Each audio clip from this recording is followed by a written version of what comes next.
What's good? This is Nigel. Thanks for tuning in to another episode of the Uplift Fitness Club podcast. If this is your first time tuning in, or if you're not subscribed or following the channel, please be sure to follow the podcast on any platform that you're listening on. Here we talk about fitness, finance, and motivation. So if that's something that you're interested in, definitely you want to follow so you can be aware anytime we drop new content. Also, please share the platform, share the podcast with anyone you feel like the content may help. We drop new episodes every single Tuesday faithfully. So with no further ado, let's get it. You know, you going in a relationship always knowing that it's risk, but in order for it to work, you can't really sabotage it, based off of things that happened in your past. Like, everybody has situations in their past, but if you truly want something to work, you got to know that everything, it comes with a risk, comes with, you know what I'm saying? Yeah. So, yeah, you can't go sabotage it before anything even really happens. What's going on, people? This is Nigel. This is Brad. And this is the Uplift Fitness Club podcast. Before that, Right. I had tried to do the all or nothing approach and say, look, I'm willing to give you everything that I wasn't giving you and then some. You know what I'm saying? I see us having a future together. We had such a good connection. I was willing to be vulnerable, Right. but it was contingent. You know what I'm saying? And realistically, with other relationships, I've never been like that. You know, I've never been like, it's now or never. Yeah. It's all or nothing. My heart is on my sleeve. Yeah. Like, nah, it just naturally grows into, mutual affection and love. But with that, because we had so much history and because I knew, she got options. Right. But I'm the best option in my mind. Right, so, right. hey, it's now or never. Yeah. But realistically, she wasn't ready for that. I wasn't even ready for that. Mm-hmm. But because I was so vulnerable in that moment and I put everything on the table, when I lost, I was so hesitant to come back. Right. But I still did because I cared.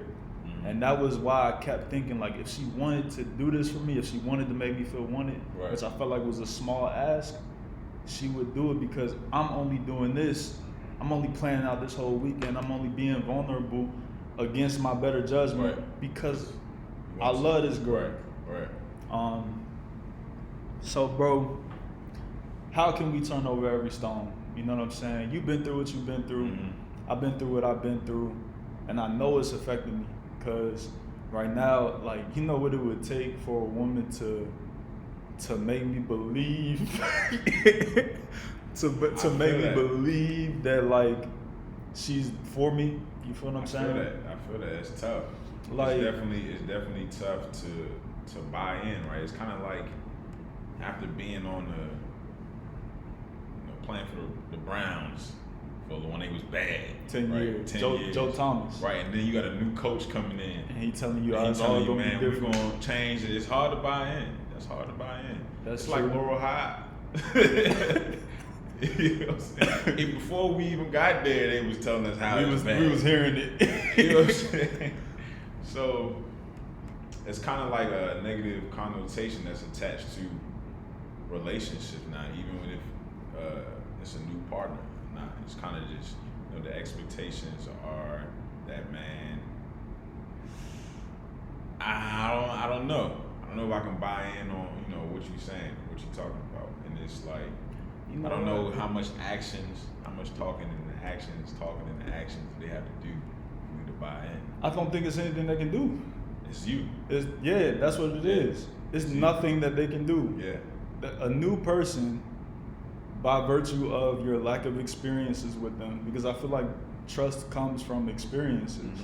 Mm-hmm. You only know what you see. So, you trust your parents because they've been for you 99.9% of the time. They won. Never dropped the ball. Mama Never lost. Undefeated. Because they have that undying love. You had to go crazy for your parents to just be like, oh, well, hey, it's nothing I can do. Man, I be having violent thoughts sometimes. I think somebody ever mess with my mama. Bare hands. Right. I don't even want to use a weapon. You want to feel it. I want to feel it. So,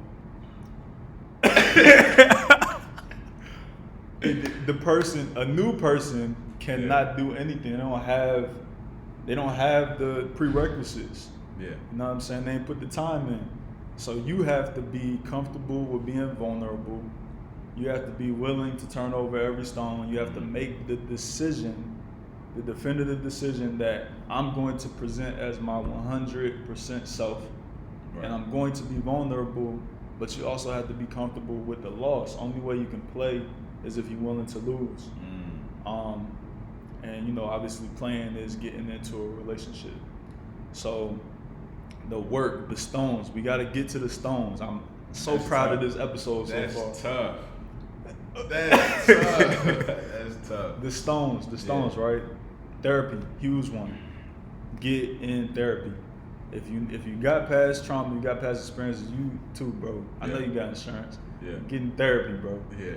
Because if nothing, and part of that is that coach, like Aaron, that was therapeutic, I'm sure, for you. For sure. And y'all might not have talked specifically a lot about like relationships, but like that confidence, that lack of fear, you can apply that to your relationship. Mm-hmm. Showing up every day, creating a list, goals and objectives. Those are tangible things you can do and implement in your relationship. Mm-hmm. I think what else can people do? Obviously, like meditation. Meditation is big. I do that. Especially, do you have that anxiety feel? Like when I'm stressed out, my stomach is like tied in knots. Like I can't even eat. Yes, can't eat. I like my thoughts is scattered. They're all discombobulated. You gotta. It's tough for me to even accomplish the tasks that I have set out for myself. You can't focus on that because you hyper focused on this. Right, and the feeling in my stomach is terrible, and so meditation is it is big, man. I was on the floor the other morning doing some of the deep breathing at this stuff. So hey, and look, bro, establishing the things that you have to have, that you have to get from a partner. And that's not like tangible, that's not like, worldly things. Yeah. These are like ideas. So, we talked about the 3 non-negotiables. And this is what I've been thinking about. Mine are personal investment in health and wellness. That means physical and like nutrition wise. Financially responsible or financial planning. Like my partner must be personally invested in health and wellness. They must financially plan, and they must facilitate peace. Yeah.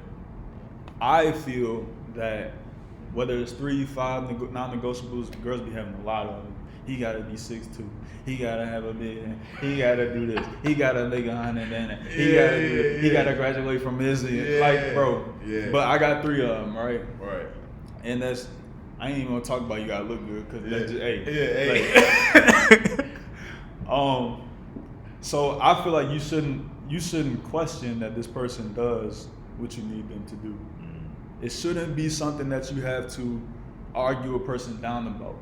There shouldn't be no back and forth. If this person doesn't present that, something you said like a month ago, where I was telling you like something about I tell people, this is what I need, such and such. And you was like, I don't really tell people what I need. I just wait for them to show me that they can do it. Right. And that really hit home in my mind. I was like, damn, bro, I've been doing a lot of talking.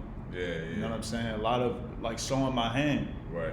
And if a person is really manipulative, they can act like they gonna give you everything you want. Right.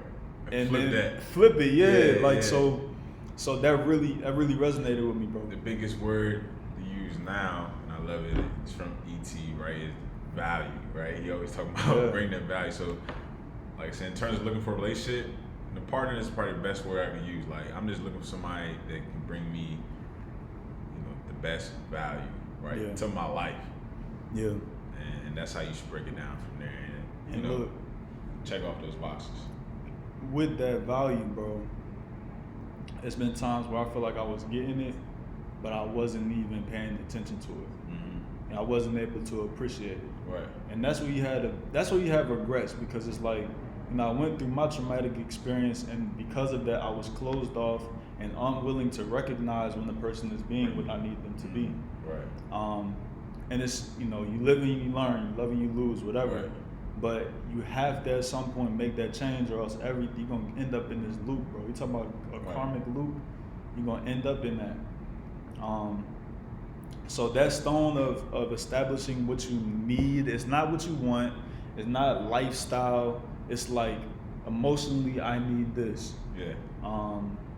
Spiritually, I mean, finance and religion are two of the biggest reasons why people have divorce. Mm-hmm. Finance being number one. Mm-hmm. So, you know, if financial planning, or if you're a woman, you want a hypergamous situation. If you're a man, you want somebody that has, you know, comparable finances, whatever you want. Those are two really big ones. So if you want to start there, you can start there. But I feel like, you know, mentally, that support is going to be huge. And definitely, too, you know, turning, all right, so just having that support in Cash, right? Having even this conversation, mm-hmm. right? It's definitely therapeutic, where, you know, can help you improve and stay on your game. Yeah. Oh, that's big, and that's gonna bring us to Colin, Florida. Hopefully, you pick up. If you don't, but that's huge. I'm glad you said that, bro. The support system. Yeah. You know, I got you. I got Florida. I got my mama. Yeah. I was actually waiting on you for this day, because I was like, man, I know I'm gonna feel better at this conference. Like, man, you can see that was the first thing I even started talking about. Yeah. I'm like, man, I've been messed up, man. I've been doing all this self. You can't hold it in. Yeah, for sure. It's something that got put on my plate, bro. Oh my God, bro. I gotta tell you after we cut the cameras off. But hearing that and they don't got nothing to do with me. Right.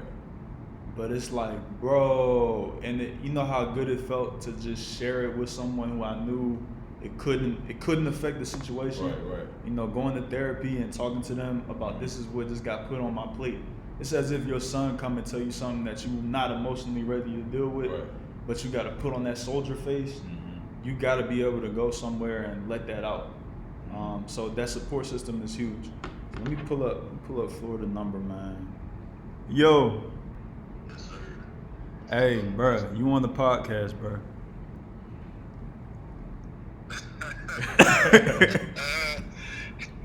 Hey, you talking to me and my boy Brad. Oh, you being for real? You on the spot like that, bro? So you know we calling you from prison. I know you got the track phone in there. So let me introduce you to the people, with the 15 listeners. You know, this is my boy Florida. You know what I'm saying? Man, we started knowing each other like 2013. Yeah, that sound about right. 2013, back from Morgan days, and I always had a distrust for this man. I always had a distrust from him, but he started. You know, he was the only one, Brad, back in Morgan. This is when we stopped working out. Yeah. The first time probably. Mm-hmm. Matter of fact, this was before we was working out. He the only one that would make it to the gym with me 2-3 days out the week at 5:30 in the morning. Yeah.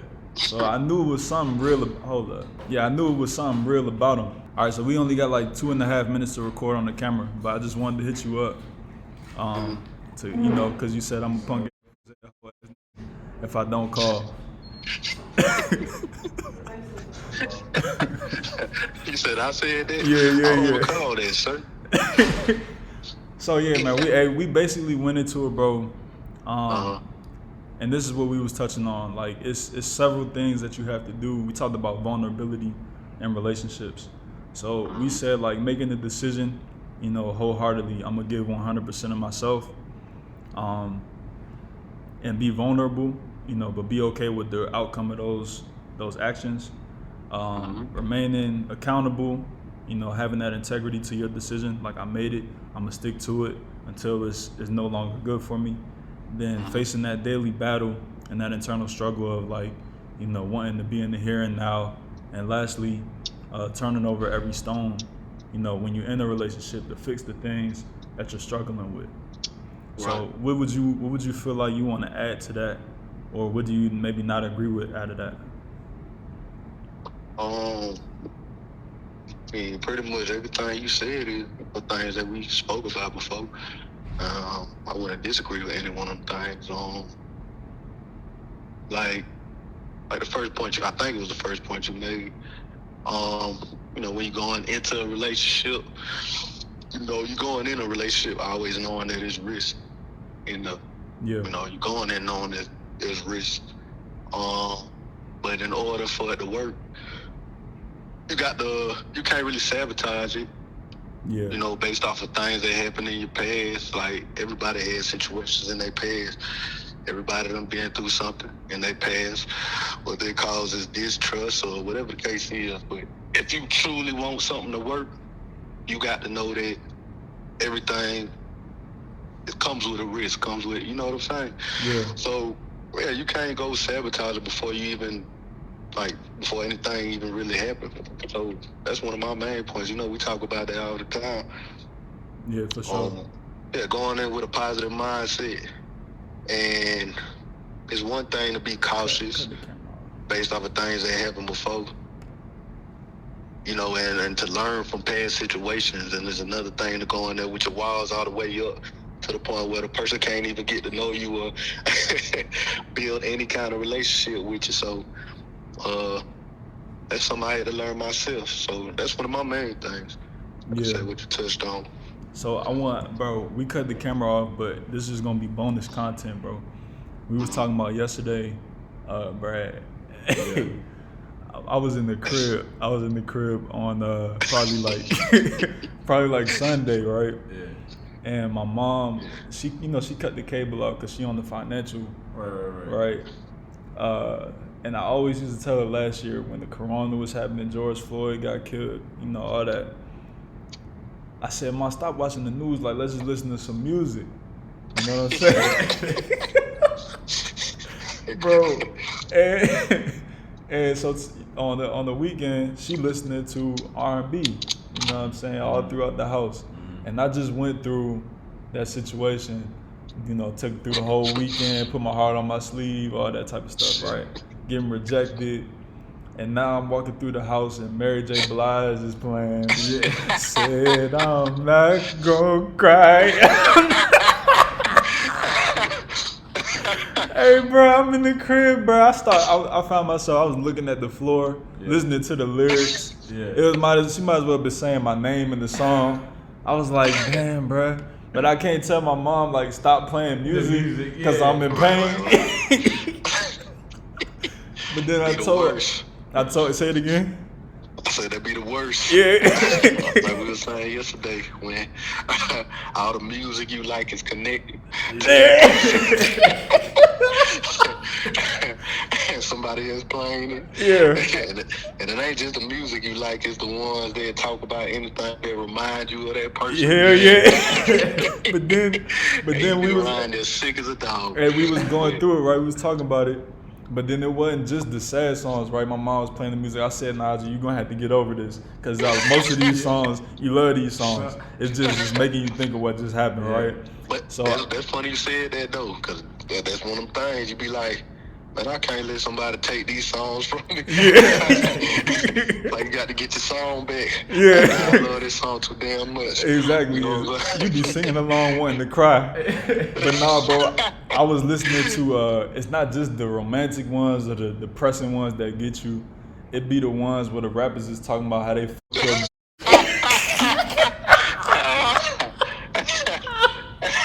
Hey, bro. Bro, I think about, bro, that's probably the number one song. When I hear stuff like, man, your girl was over here. Yeah. You know what I'm saying? Them the ones that make you think. People, I just need Hey, hold on, man. I'm like, damn. Hey, bro. You talking about me, bro? Yeah. Oh, my God, bro. I was listening to so many songs, bro. Dolph, I had to chill on Dolph recently. Man, hey. I'm right now. I've been on like a Tupac binge, right? Yeah. Oh man, but look, I was listening to cause I was doing something, and my mom kept going back to the situation, and I said, man, I need something that's gonna make me feel good. I used to love Wiz Khalifa back in the day, so I put on How to Fly. I figured they just gonna be talking about smoking weed. It ain't nothing. But I remember my ex, when we started talking again, she was smoking. And you know my line of question is, who the hell put you on to smoke? Yeah. Which one of these done made my baby smoke? Yeah, it's always free game. If a lady smokes, she smoking because so it's free game. So I'm like, you know, but I'm chilling on that. But bro, I'm listening to the mixtape. I think Wiz said, smoking weed, and she told you she ain't gonna smoke no more. So what the Then it was a song, bro. But man, Florida, I told you this. It was a song that had an outro, and it was a 1 minute outro of a girl getting, and all I could think of, bro. Yeah, please. Oh my God! And then I got like, my computer. I got like 16 windows open, so I can't find which window is playing this song, bro. I'm listening to it for like 30 seconds. Oh my God, bro! Had to hear the whole 30-second outro. Hell yeah, bro! Yeah, them rappers, man, boy, listen here. They get very disrespectful when you going through that. They talking directly to you and only you. Yeah, bro. I cut some jazz music on, man. That's why I said I had to turn on Miles Davis. Put some Bob Marley on. Bob, yeah. That's real though. Like that, man. And you know what? I think that's another point though of what you have to do in order to grow, is you have to create your environment. Right. I wish the camera was on, but you have to create your environment so that you're not gonna fall back into that depressive state. Right. And then the last thing, bro, is whenever you do feel, damn, bro, I'm glad we called Joe Punk, man. It's my platform. I gotta look like I'm the G. But you should see how this man be trying to degrade me on the phone, bro. Yeah. I be so vulnerable, but as soon as I'm not gonna kill myself, bro, he just turned up on me. But you gotta create the environment. Damn, what the hell was I gonna say? Damn. Like, train your mind. It's like training your mind. I was watching E.T. and he was saying, creating a home field advantage. No, not that one. But that too, that's like the environment. E.T. was saying, he was on the treadmill, he had a negative thought. Held that thought for like 30 seconds. Held that thought for like 1 minute. Then it was 90 seconds. He was like, nah, we're not gonna keep thinking about this. I'm gonna think about something else positive for 90 seconds to cancel out that thought. Yeah. And it's like catching it quick, that's how you could keep moving. But if you don't catch it quick, you're gonna be stuck. You know what I'm saying? So multiple times when I heard that outro of the girl getting there, I was like, nope, now you're gonna find a loving, peaceful, beautiful relationship. You're gonna have strong, educated black children. Yeah. You know what I'm saying? It's gonna be okay. You're gonna be okay. You know what I'm saying? 30 seconds, you're gonna be okay. And last week I ain't have none of that, bro. I'm talking about I woke up 9 o'clock, seen something I thought I deleted. Yeah. And went down a rabbit hole, bro. I'm sitting in the bed like, wow. Now my mama listening to Mary J. I'm like, man, come on, man. So yeah, bro. But let me ask you something. When you, like we talked about before, when you were telling about, things that happen. Yeah. When you do the things that you regularly do, and try to get your mind off it, like I always tell you, man, keep doing what you do. You know what I'm saying? Yeah. Even through whatever you thinking about. Do you feel the difference? Like at least a couple of days pass as opposed to sitting down and just kind of like sulking about the situation? Or like, do you see any difference? Because like what I think that tends to do is like to get your mind off. When somebody real busy, don't even got time to answer text messages and things like that. Yeah. You know what I'm saying? That's how I think about it. Like you're doing so much and you focusing on the things that you supposed to be doing that like you rarely have time to really think about it like that. Obviously you still gonna think about it. Like that ain't gonna go away until time make it go away, you know what I'm saying? But like, do you find that that's a better way to cope? What it is because that everybody different now. It definitely does help. But what it does, like you got a decision whenever you had that negative thought where you for that moment you just want to give up and go lay down in the bed, or you want to watch TV to get your mind off of it. Right. It's always something that I gotta do. It's always something that gotta get done. So I always have that decision. It's a two-way street. Either I could go waste my time, or I could get what needs to be done. And in the moment, in the beginning, it feels hard to get started. It's like anything else. Like if you want to go for a jog, the hardest part is just getting up and going for a jog. But once you get on the treadmill, once you get down the street, you already running. For sure. E.T. got a video like that.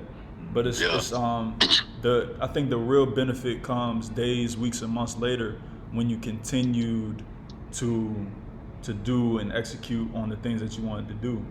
because like you don't feel the difference tomorrow because you worked out yesterday. You might feel a little bit better because you did what you wanted to do, but you're still in that mindset. But 3 months from now, I already know I'm not gonna feel this like I felt it 3 weeks ago. And I know that because I done been through way worse stuff, and I got through that. Right. You know what I'm saying? Just by waking up, continuing to do the things that I needed to do. So yeah, bro, we talked about having that support system too. That's why I called you, because it was the perfect time. It's like you was definitely part of my support system. In the times where I wasn't all the way on 100. I'm still not 100, but it's just like I know I can't stop because there's too many people depending on me. Yeah. You know what I'm saying? Yeah, man. If nobody else, I'm depending on me because I could be homeless. I said that yesterday. You said that yesterday? Yeah, can't stop. Too much people depending on me. Here, I gotta get right. Yeah, that's just what it is, man. So. Yeah, and if you stop doing what you know you supposed to be doing, you still gonna feel like shit anyway. Cause I cuss my bad. Heard Nigel cussing up a storm just now. So. I be cussing when I just got to, but we don't, we keep it clean. Obviously, you don't listen to the podcast. You don't get the things it's all good. No, bro. It's cool. You like don't listen to the podcast. Listen, bro. None of my family listen to the podcast, so it's all good. Right. Nah, but yeah, you gonna feel bad anyway. You still gonna be hurt by whatever the situation is, and on top of that, gonna add that extra depression because you ain't getting done what you're supposed to be getting done. Absolutely. So might as well do it. That's how I think about it. Yeah. Like I said, I know that's not everybody's mindset. Everybody think differently. Everybody cope with things differently, but that's how I think about stuff. I think that's the best way to do it until you get to a point where, you don't have to work every day. You know what I'm saying? If you're retired, you ain't got nothing to do. I mean, right. But when you're 25 years old, if you ain't living the life you want to live, you really ain't got no time to be wasting days, weeks, hours of your life. You know what I'm saying? So, I mean, it's good to take time. My mentor, Lamar, he been through a lot this year. We got to get Lamar on the pod, too. Yeah. But he said he give himself 24 hours. I called him when I was going through this, too. Well, he called me, actually. And I told him, bro, you'll never believe what happened to me. And he said, oh, yeah, I know. I did the same thing. I said, man, they've been having me messed up for like 3 days. He said, look, nephew, I give myself 24 hours. Yeah. And then after that 24 hours, I got to get back to what's going on. And he telling me this, bro, 3 weeks after his dad done passed. So I'm in the back of my head like, damn, I'm really telling this dude my sob story, and his fucking dad just died, bro. And he telling me it took him 24 hours, and 2 months before that, his dog of 13 years just died, and the month before that, his auntie or somebody, it's like, bro. But I don't, and like I said, I don't know your uncle, I can't speak for him, but I would like to believe that after 24 hours, he wasn't over whatever the situation was. Yeah. That don't mean he was over it. Yeah, no. But he just knew that he had to start moving around again. Absolutely. You know what I'm saying? Yeah, you can't allow that to consume you for days, weeks at a time. You always gonna think. I mean, you were saying plenty of times, like, it's certain people in your life you just ain't never gonna forget. You ain't never gonna forget that person. I mean, unless we get Alzheimer's, we never gonna forget these experiences. Scott Mulhood, right? That pass, wide open in 5th grade, right. Cutting that boy out. Yeah. It's certain thing. I missed the game winner, man. I thought that joint was going in, bro. Missed a game winner from the elbow. I ain't never gonna forget that, bro. But you got to keep going, bro. If my life stopped after I missed that game winner when I was 10, boy. You already know, man. You already know. So, hey, man, this ain't gonna be the last time we call you up. You know what I'm saying? I know definitely. You can't talk long. I know they're probably gonna be doing rounds. The hour just came up. Okay. Appreciate you calling me though, man. Say it again. He said, I said, appreciate you calling me. It ain't no problem, bro. I appreciate somebody like yourself, man. Say it again. He's gonna keep your word, bro. I'm gonna listen, man. I know you said something disrespectful. I'm just messing with you. All right, bro. I'm gonna holler at you, bro. All right, then. Y'all be safe. All right, you too. Yeah.